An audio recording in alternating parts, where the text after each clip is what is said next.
So you want comedy, do you?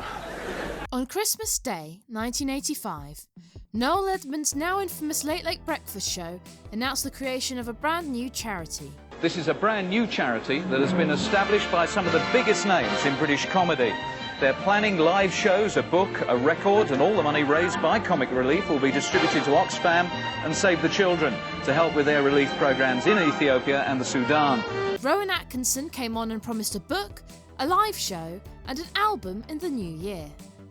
Whilst it was certainly not the first major comedy fundraiser, it was a couple of years after Live Aid had brought together the UK's top musicians to make a book, live show and an album.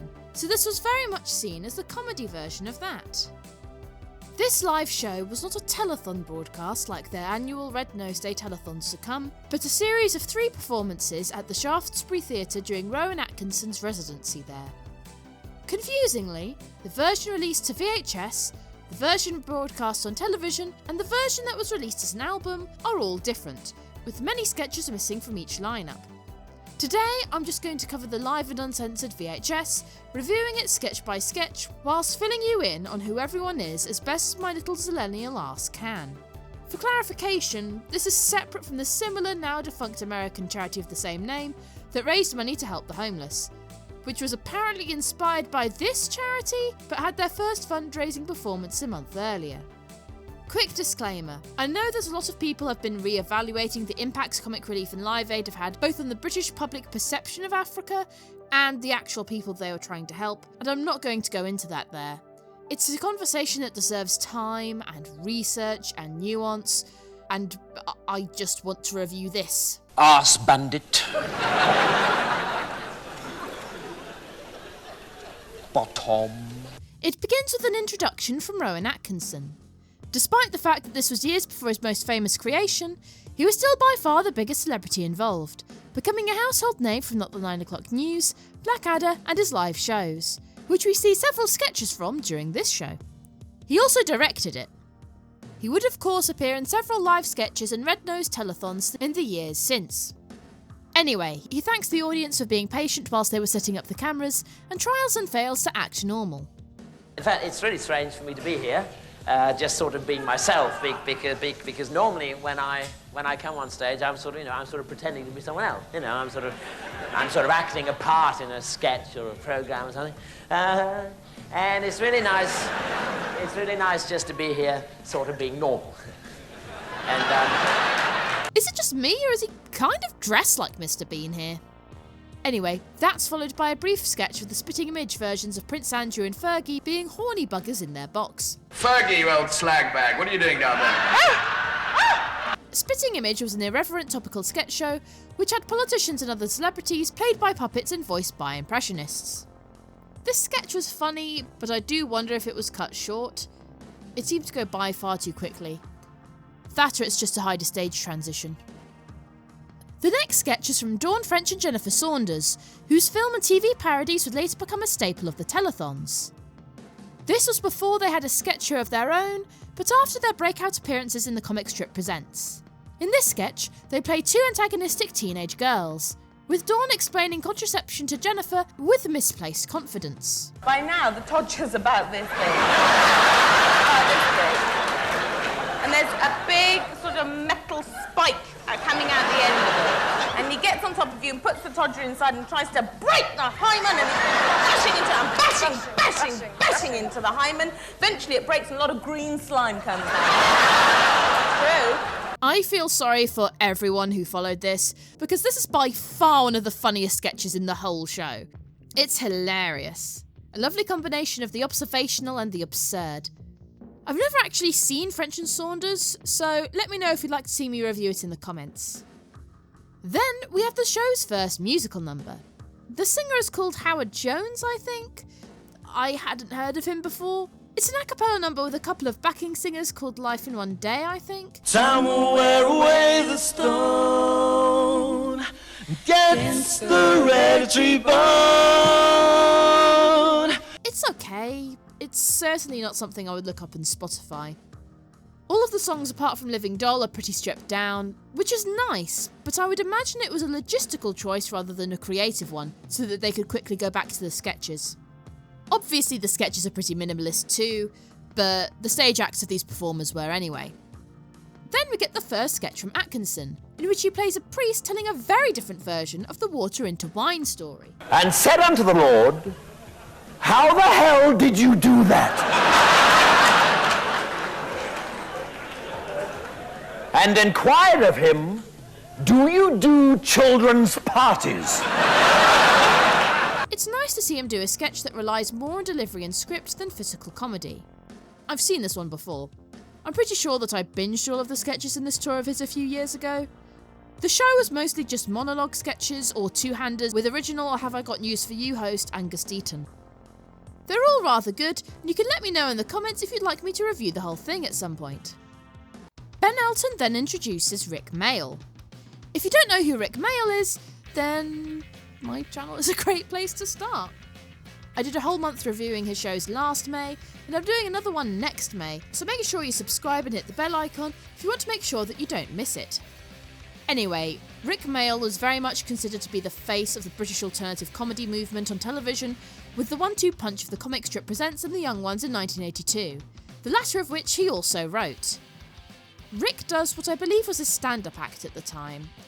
I know that this was around the time he toured with The Young Ones and Filthy Rich and Cat Flap co-writer Ben Elton, who we'll see later. He's in character as Rik from The Young Ones. He starts off with the song asking the audience if they want to see different parts of his body. Would you like to see my nipples? Yes! Would you like to see my nipples? It looks like he's advertising his next show here. It's all his more juvenile stuff, and it wears thin on me after a while, but I know that a lot of people really love all that. I think he and Adrian Edmondson really refined their brand of crude humour and bottom, but as always, his physicality is outstanding.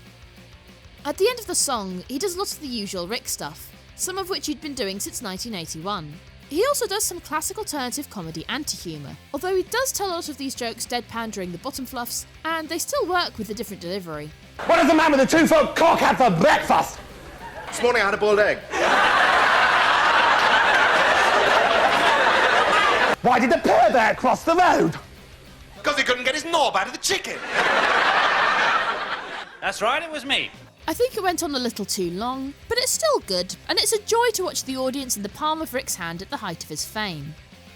And now for the moment I'm sure most of you clicked on the video for. Hey, kids! It doesn't matter what you are. Punks, skins, rastas, mords, rockers, Keith Chegwin even. Mrs. Thatch!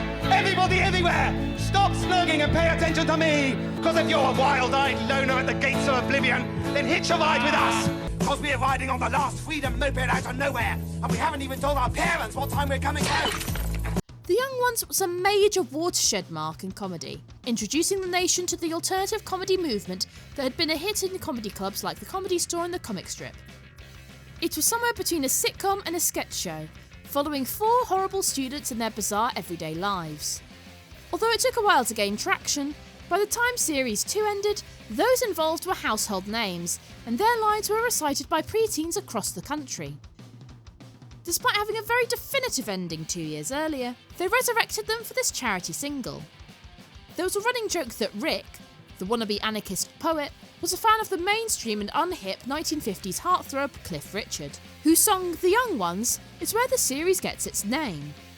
It's therefore fitting that they teamed up with him for a cover of his 1959 song Living Doll to raise money for comic relief, reaching #1 in 8 countries and kicking off the comic relief traditions of star-studded charity singles and comedy characters teaming up with a celebrity.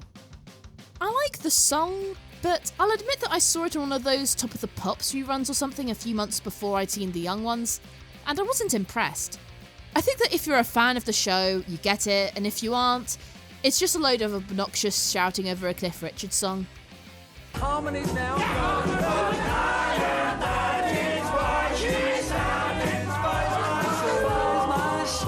You can hear from the audience that they were certainly one of the biggest draws of the evening. Anyway, Rik is soon joined by his Young Ones co-stars Christopher Ryan, Adrian Edmondson and Nigel Planer in character as Mike, Vivian and Neil respectively. Neil, go away!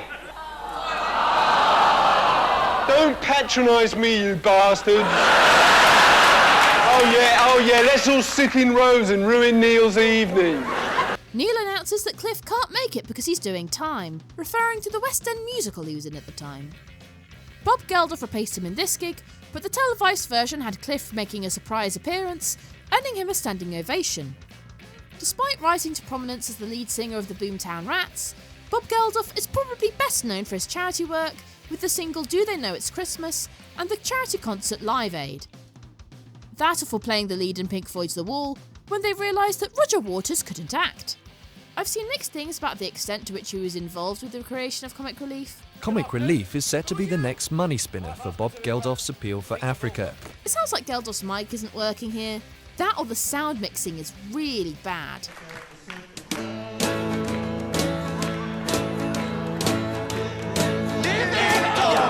He makes a good effort, but I'm not crazy about his performance, to be honest. He seems to miss one of his lines too, but hey, the audience seems to love it. After that, there's another spitting image sketch with Bob Geldof and his wife, TV presenter Paula Yates. Again, it's funny, but it's very short. Bob! Fucking what? Will you talk clean to me? It really turns me on. Don't be so fucking disgusting. After that, we get a Fry and Laurie sketch about a merchant banker, played by Stephen Fry, being approached to make a charity donation. £1, I see. And this loan would be secured... It's not a loan, sir. What? Couldn't you just give us the £1? Yes, but what's it for? A gift. Oh, a gift! A tax dodge! No. I'm sure that I've seen another version of this on their sketch show, but here Hugh Laurie's role is played by Bob Geldof and Midge Ure themselves. They were a popular double act, and whilst they'd done some television by then, this was before they had their own sketch show. You may also know them from Blackadder and Jeeves and Wooster. Midge Ure is a Scottish musician who is best known for his band Ultravox and founding Band Aid alongside Geldof. He also appeared in Filthy Rich and Cat Flappers himself, which is a show that I reviewed on this channel before. I do like this sketch, and A Bit of Fry and Laurie is probably my favourite sketch show of all time, outside of League of Gentlemen, so let me know if you'd like me to review that at some point in the comments below. Then we get Lenny Henry's first sketch. He co-founded Comic Relief with comedy writer Richard Curtis and became the face of the charity, hosting their Red-Nosed Telethons for decades and producing sketches for them. I'm not really familiar with his work as a comedian. To me, he's gone from the Red-Nosed Day man who was in the Premier Inn ads to Dawn French's ex. At the time, he was the most successful black British comedian, and really the first to have his level of success, I believe. By then, he'd already finished 2 series of his sketch show. Anyway, he plays a sort of horny American Barry White-style singer who gets a woman up from the audience and tries to serenade her. It's really funny. It's lovely to see this woman in hysterics, and I'd love to see more of this character, so I'm glad to find out that this was a regular of his. You got any African in you? Would you like some? It's a joke, goddammit! I'm sorry, baby. It's a joke, goddammit! These people are sick, baby. Ignore them. These are the kind of people who'd sellotape breadcrumbs to a window and watch birds batter themselves to death. Then we get another Rowan Atkinson sketch from his live show. Here, he is a dour boarding school master doing the register, reading out a series of names that sound like they are a series of Bart and Lisa's prank calls. Enema.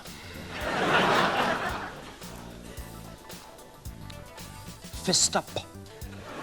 It's very juvenile on paper, but it gets better as it goes on when the wordplay starts to come in. Herpes.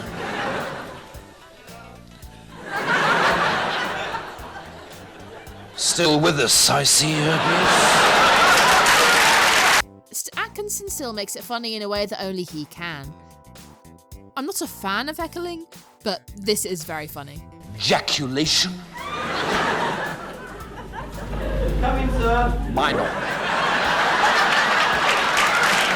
Next, we get another song, this time by Kate Bush, playing piano and performing her song Breathing. Obviously, Kate Bush has had a recent resurgence in popularity, so I'm not sure how much I need to explain who she is. She was very well established by then, having gone to #1 with her debut single Wuthering Heights in 1978 when she was only 19. She would also go on to work with a comic strip, and I've interviewed Peter Richardson about working with her. Breathing is a haunting song about nuclear war from the perspective of a fetus, and hearing her play it stripped down like this really hits home how great a songwriter she is. Breathing, breathing her nicotine, breathing, breathing the fall out, in, out, in, out, in. Nigel Planer comes in character as Neil and does a short and silly introduction for Ben Elton, failing spectacularly to hype him up. Yeah, I've got this announcement, right, okay. It's a bit of a downer. Now is the high point of the evening. Let's hear it for the man who makes James Brown look like a pullover. Oh no, that's pushover. Ben Elton had already started establishing himself as a stand-up, but he's also known as a novelist and TV writer. By then, he had written Happy Families, as well as co-writing The Young Ones with Lisa May and Rik Mayall, and the failed Madness pilot in the second series of Blackadder with Richard Curtis. He does a stand-up routine about nude beaches, discos, and holidaymakers in Ibiza. Funny place, Ibiza. Wall-to-wall English Wally, right? No Spaniards, just English Wallies everywhere. Throwing up, right, going, come here, Manuel, eh? I do think it's funny, but I understand why some people find him grating, and I'm not sure that I could watch a whole show of him.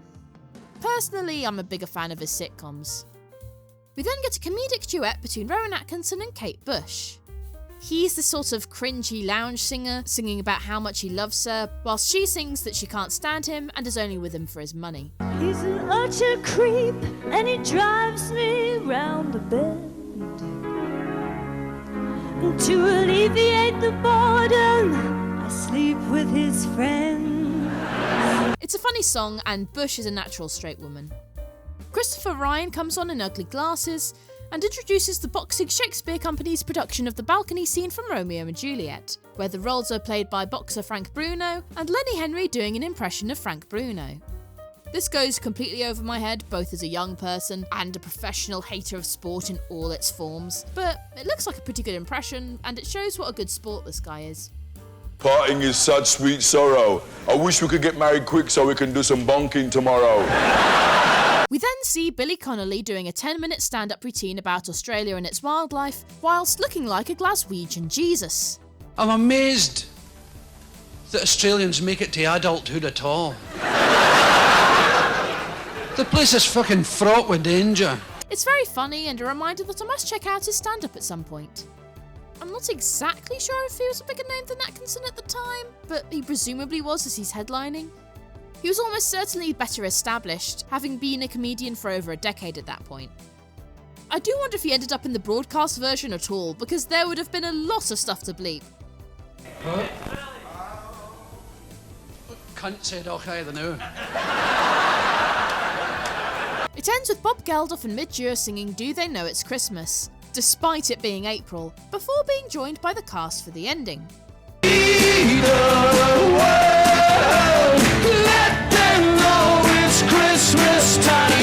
Again, I'm not going to go into the politics of Band-Aid. Go and listen to someone who actually researched it if you want to have a debate about that. We all know this song by now, at least you do if you're British. It was an international hit at the time, but I don't know if it's had the same longevity abroad. It ended up being the inspiration for the American charity single We Are the World, so it's basically a British Christmassy version of that. At least they cut it down a bit in the edit here. There are definitely people here who didn't appear in this video like Hugh Laurie. All in all, I think that Comic Relief Live and Uncensored is a great watch for fans of those involved, as it has some of the biggest names that British comedy had to offer at the time. A couple of topical gags went over my head, but apart from the first musical act, I enjoyed all of the songs and sketches. I don't think it has ever been released outside of that initial VHS release, but a rip of that has been uploaded to YouTube. If you want to watch me discuss Rik Mayall's longest running sitcom, you can watch my video essay on the evolution of the supporting characters in The New Statesman right here. See you soon!